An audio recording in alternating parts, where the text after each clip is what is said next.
Now, consumers aren't feeling too confident about the economy. In fact, they haven't felt this bad about it since November. So U.S. consumer sentiment dropped to a 6-month low in May. And this is amid growing anxiety about inflation, rising unemployment rates, and high interest rates as well. So the University of Michigan released its latest consumer sentiment index today, and this month's reading came in much lower compared to the last month. And it is the lowest since November, as I mentioned earlier. Consumers expressing worries that inflation, unemployment, and interest rates may all be moving in the wrong direction here and bracing for even higher price increases in the year ahead. So this consumer sentiment index is actually closely tracked by the Biden administration. So keep that in mind. And earlier, I talked to chief economist Peter Schiff at Euro Pacific Asset Management for why he thinks consumer sentiment is so low and for his outlook on the U.S. economy. Take a listen. Peter, great to talk to you again. Consumer sentiment out today, lowest in 6 months it looks like. And Peter, let me just point out, it's not just that.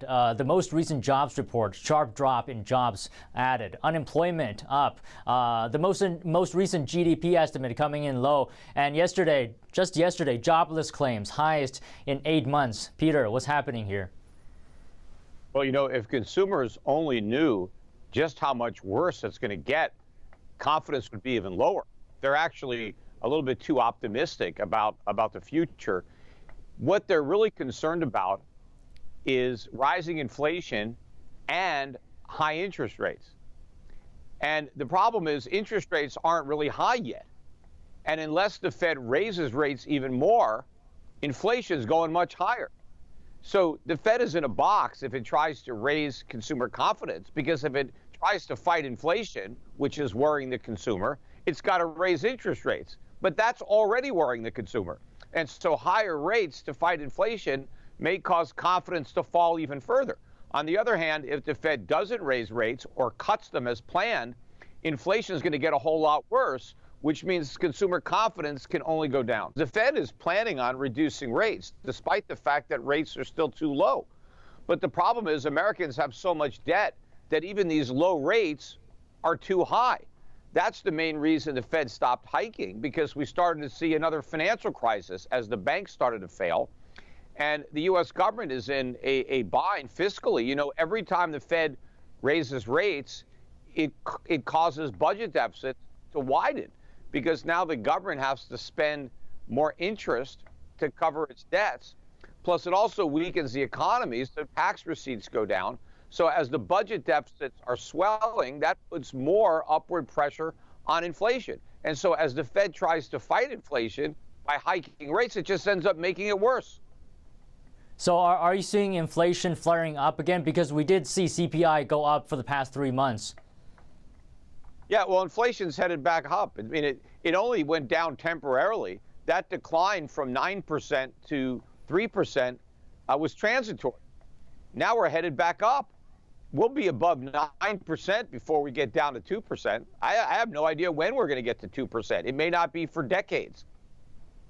How's the consumer doing? Because if we're looking at the most recent earnings reports, I'm talking about McDonald's and Starbucks here, it seems like the consumer may not be on such solid footing.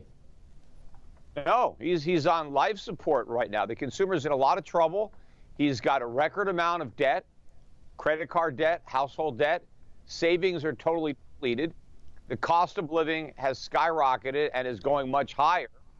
And a lot of Americans are now holding down multiple jobs just to make ends meet. People are working evenings. They're working over the weekends. That's why we have all this job creation, because people are moonlighting. You need 2 or 3 jobs now to pay for what one job used to provide for just a few years ago. Just a few months ago, a lot of economists, analysts, they're predicting a recession in the economy. Now nobody sees a recession. What's your base case for the economy? Well, they're blind. We're probably already in a recession. I mean, a lot of the numbers that we're getting that indicate otherwise are probably going to be revised lower, probably after the election.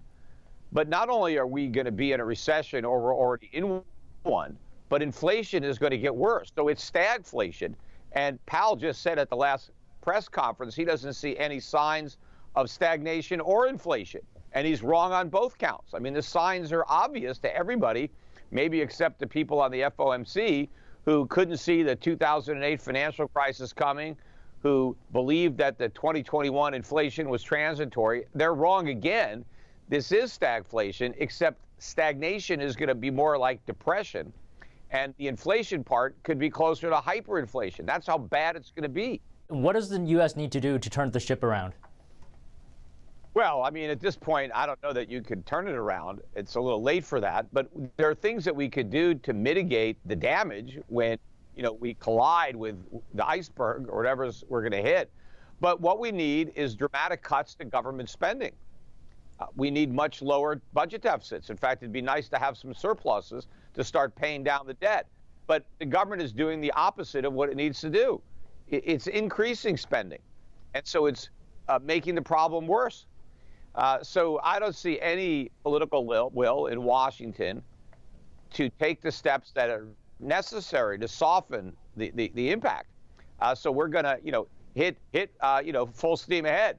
And so, people have got to just brace themselves for that impact and do what they can to protect their wealth because, the government's not going to do anything and neither is the Fed. All right. Thank you very much today, Peter Schiff. Always great to have your insight, Euro-Pacific Asset Management. My pleasure. Here.